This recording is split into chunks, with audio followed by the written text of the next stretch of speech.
Well, hello everyone and welcome back to another video of F1 2020 Driver Career Mode with Ferrari, episode number 67. Yes, 67. It hit me the other day how many episodes I've done of this career mode on this channel. It's a record that's probably not going to get beaten in a while.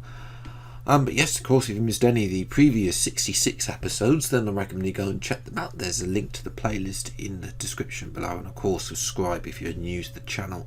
We're aiming for 400 subscribers by the end of the month, 16 away, so if you haven't not yet subscribed, then please do. It's a big red button under the video. It massively helps me out in sustaining the channel in the future. In terms of R&D, we can't really do anything because all of the the ultimate upgrades cost 3,500 measles points, and we don't have enough. So yeah, but we do lead the championship thanks to some luck with the safety car so far. The car isn't that great, to be honest, but yet somehow we have what's that, a 17 point lead, excuse me, over Valtteri Bottas, who's also been on the podium along with us. Spain, though, is going to be a different kettle of fish. It's not a great track for me, hasn't been in the past, and we haven't raced on it on F1 2020 at Spain for 3 seasons, so it's going to be interesting to see what we can do going around Spain, adding that little bit of flavour.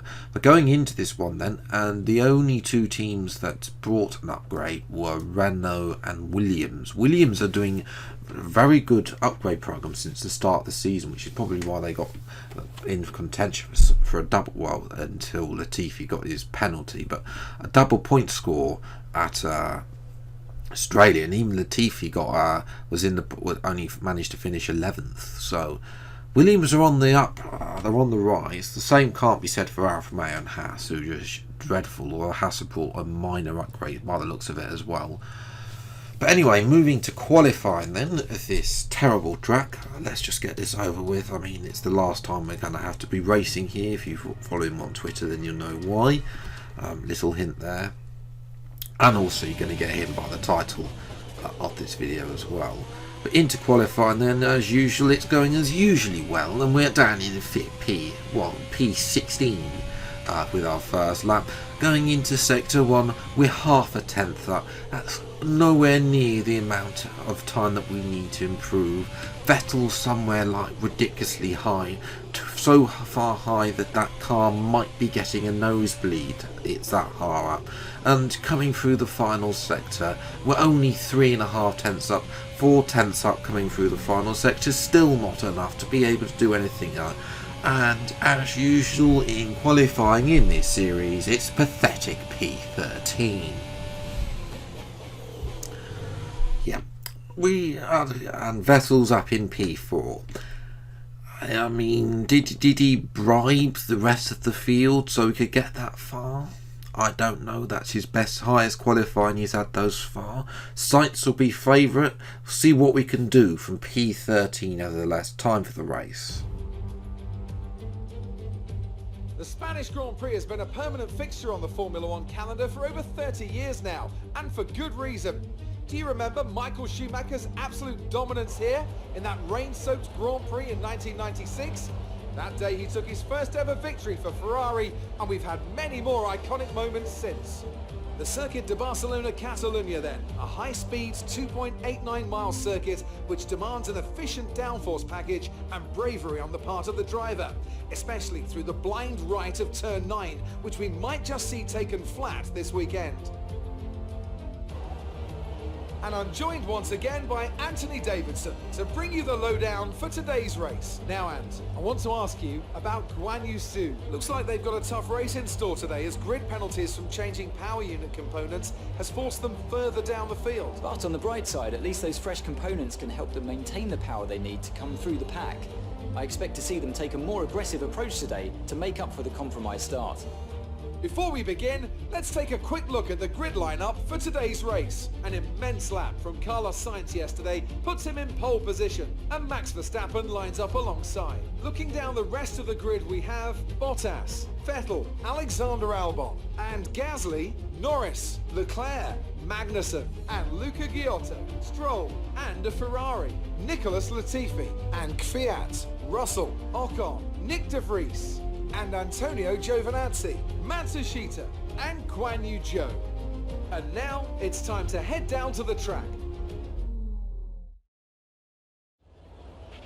Now that we've got some points on the board, let's continue this form and aim for another top 10 finish.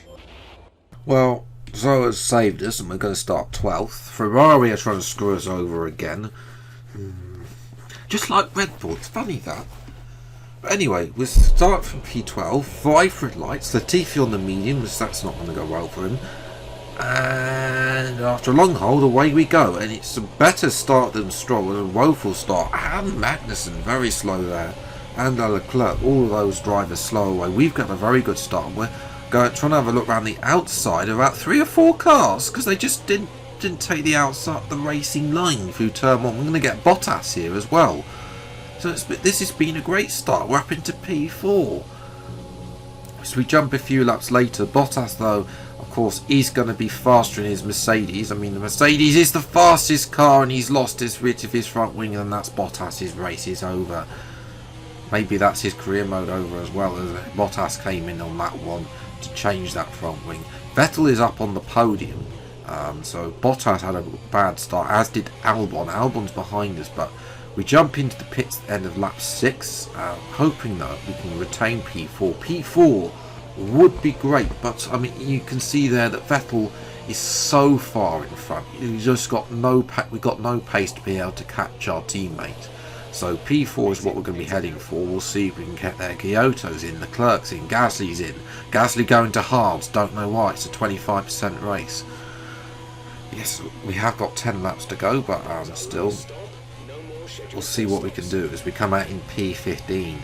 Zoe still struggling at the back as we move later on into lap number 8. And you can see here that the overcut has worked for Albon and Lando Norris, who's come out of nowhere. I mean, he wasn't even in close. He was behind Gasly and Magnussen. Lando, I'm pretty sure he's also behind his teammate. Now he's up ahead of us into the points. So this is disaster. This race is going from bad to worse. And jumping to lap 13, you can see here that we have absolutely no pace. Our fastest lap is still a 1 minute 18, where Lando Norris, Albon and Vettel are in the 1 minute 15s, and you can see here we're struggling so much around this track that Gasly is all over the back of us. He's going to try and move to the outside at the end of the swooping right hander. It doesn't work, and Magnussen, being the man that doesn't leave any space whatsoever for him, stars up the inside. I think tyre carcasses as well. Front left was orange there briefly, you saw, which was giving us there's just no pace on his mediums whatsoever. We just had to sit here and drive this terrible track. Well, it's not just it's partly the track, it's just also partly the fact that the tyre temperatures are realistic, as on the final lap, well, Gasly does what Magnussen did to him earlier in the race.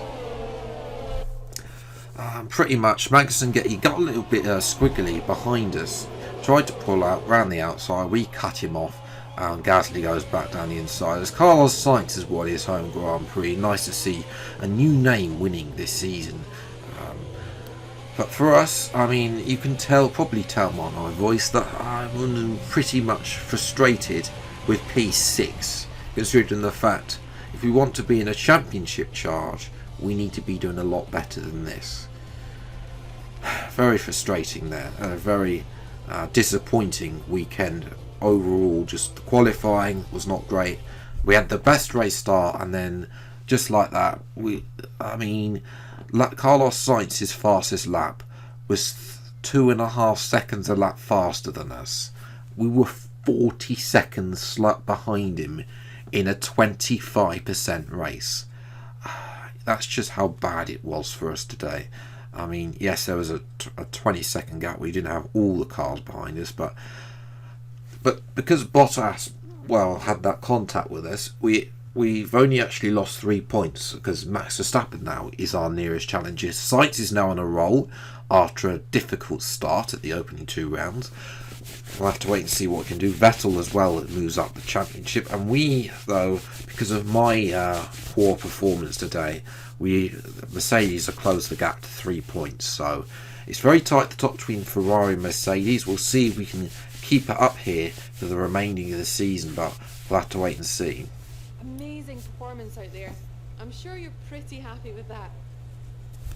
Did you struggle to get through all that traffic today? And at this point, I was absolutely in no mood to be dealing with Claire and stupid questions. And of course, she sighs. I mean, there should be an option to skip the media in this situation when I don't want to do, like you can do on FIFA, really. Not have to talk to her. Rivalry, we've got 3 races remaining. We should easily beat De Vries, because that Haas is about well, it's showing the pace of its real life compatriot in 2021 in season 5. But yes, after that woeful episode where we only managed to finish P6, and it would have been a lot worse if the AI could actually a bit more adventurous, try a little bit. They were a little bit less aggressive than their usual selves. I was thinking that maybe the engine was helping it, but I think we need a tyre wear upgrade to try and help with those tyre temperatures. Although, judging by the other career modes I've seen, that's just not going to help. It's the fact that we got too much aero and sashy performance that they're just killing the tyres as well. But anyway, we're going to try and see what we can do. Monaco is next, which is a better track for me anyway than Spain is. We won't be as I said on Twitter yesterday, we won't be racing on Spain again on this on this game because of the tyre temperatures and the fact I just literally have no luck on that track whatsoever. We've got it out of the way though, and now we can focus on the next 4 races, which should be good for us. Monaco, Azerbaijan, Canada and Austria. I will be targeting victory at Azerbaijan, Canada and Austria. That will be if we can get those 3 victories, then that will be the showing whether or not we can actually challenge for a first Drivers' Career Mode Championship on this channel. For me, since F1 2017, it has been a while. They don't come along every game, these World Championships. They're only very... well, there's only ever been one on this channel, and it's been 3 years since. But yes, if you have enjoyed this video, then leave a like, subscribe to the channel for your news, see plenty more episodes of the F1 2020 Driver Crew Mode as and when they come out with Ferrari. But until the next video, I'll see you next time. Take care, thank you so much for watching, enjoy your day, and goodbye.